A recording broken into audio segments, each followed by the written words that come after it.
President Nicolas Maduro was sworn in for a third term on Friday, which extending his rule and tightening his grip on power on the South American country. But tensions from Venezuelans in the country and in South Florida post-election are running high. Caplin News reporter Gracia Pacheco is live from Doral with more on the reactions. Good morning, Gracia.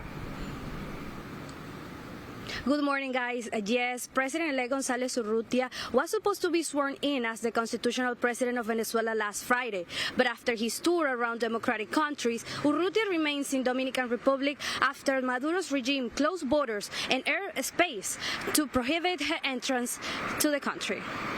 On January 9th, opposition leader Maria Corina Machado emerged in Caracas after months in concealment. And leaving the protest, Machado was detained but then released, according to Comando con Venezuela. These actions prompted the United States to raise the reward for Maduro, Diosdado Cabello, and Vladimir Padrino Lopez, key figures in the regime. Dr. Eric de la Fuente, a professor of international relations and crisis management in global affairs at FIU, highlighted the regional impact of Maduro's self-proclamation.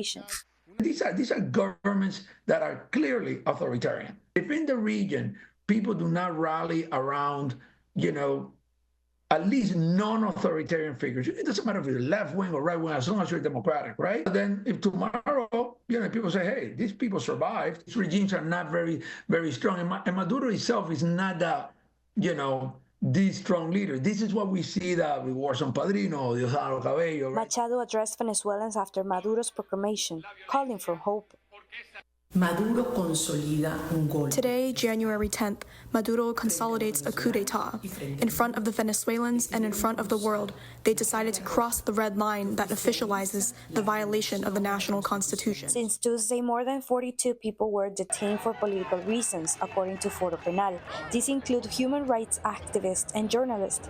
In these situations, the biggest thing and the biggest factor are the intelligence services and the military, because the Venezuelans have been on the street for years, right? I mean, this is not now. These governments don't tend to fall unless some aspects of their own structure breaks down.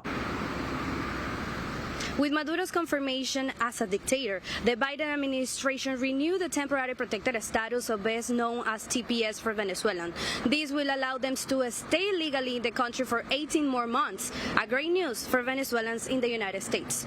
Reporting for Caplin News in Doral, I'm Gracia Pacheco.